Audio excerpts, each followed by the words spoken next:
खबर पश्चिम चंपारण जिले के बगहा से है, जहां प्रकृति में एक ऐसा जीव है जो प्रेम और निष्ठा की सबसे बड़ी मिसाल पेश करता है। जहां इंसान बदलते समय के साथ अपने रिश्तों को तोड़ देता है, वहीं सारस जीवन भर अपने एक ही साथी के प्रति समर्पित रहता है। सारस पक्षी की प्रेम कहानी हमें सच्चे प्रेम और समर्पण का वास्तविक अर्थ समझाती है।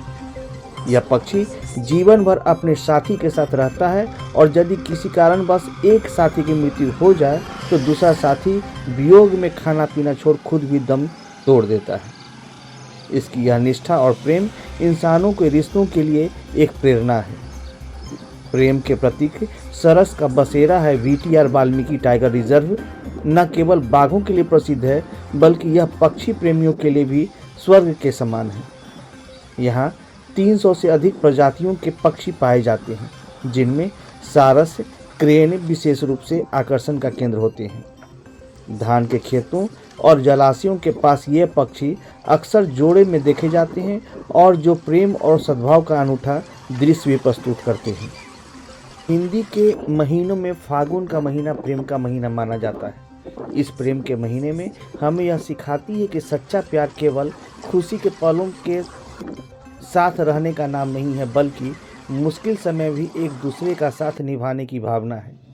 जब इंसानी रिश्ते छोटी छोटी बातों पर बिखर जाते हैं, तब यह पक्षी हमें प्रेम, निष्ठा और बलिदान की असली परिभाषा समझाता है। आज के दौर में जहां लोग वैलेंटाइन डे पर प्यार का इजहार करने के लिए महंगे उपहार और दिखावटी भावनाओं का सहारा लेते हैं, वहीं सारस बिना किसी दिखावे के साथ अपने साथी के प्रति पूरी निष्ठा निभाता है। उसका प्रेम स्वार्थहीन और अटूट होता है, जिसे न समय बदल सकता और न परिस्थितियां। प्रेम और समर्पण का प्रतीक माने जाने वाले सारस पक्षी की अनोखी प्रेम कहानी हर किसी को आकर्षित करती है।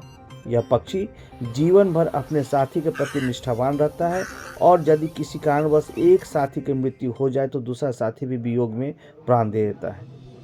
यही कारण है कि इसे प्रेम का प्रतीक माना गया है। पौराणिक मान्यताओं के अनुसार महर्षि वाल्मीकि ने रामायण का पहला श्लोक तभी रचा था जब उन्होंने एक शिकारी द्वारा सारस युगल में से एक की हत्या होते देखी थी। वाल्मीकि रामायण का पहला श्लोक इस प्रकार है: माँ निषाद प्रतिष्ठान त्वगमम स्वास्ति समा। दरअसल महर्षि वाल्मीकि जब तमसा नदी के तट पर तपस्या कर रहे थे, तब उन्होंने प्रेम में मग्न क्रौंच पंछियों में से एक जोड़े को देखा। उसी समय एक शिकारी ने नर पक्षी का वध कर दिया, जिससे मादा पक्षी अत्यंत दुखी हो गई। इसी करुण दृश्य को देखकर वाल्मीकि के हृदय में वेदना जागी और उनके मुख में स्वतः यह श्लोक निकल पड़ा, जो आगे चलकर रामायण की रचना का आधार बना। सारस जोड़े एक दूसरे के प्रति प्रेम व्यक्त करने के लिए सुंदर नृत्य करते हैं, जिसमें वे पंख फैलाकर ऊंची ऊंची छलांग लगाते हैं।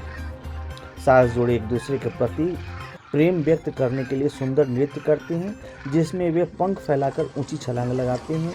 साथ साथ सारस अपनी बुलंद आवाज़ के लिए भी जाने जाते हैं, जो 2 से 3 किलोमीटर दूर तक सुनी जा सकती है। जोड़े अक्सर समन्वय में डुएट कॉलिंग करते हैं। सारस क्रेन दुनिया के सबसे ऊंचे उड़ने वाले पक्षियों में से एक है, जो 5000 फीट तक की ऊंचाई तक उड़ सकते हैं। सारस माता पिता अपने बच्चों के प्रति बेहद स्नेही होते हैं और उन्हें कई महीनों तक सुरक्षा और भोजन प्रदान करते रहते हैं। वाल्मीकि टाइगर रिजर्व में इन दिनों सारस पक्षी बहुत मात्रा में देखी जा रही है।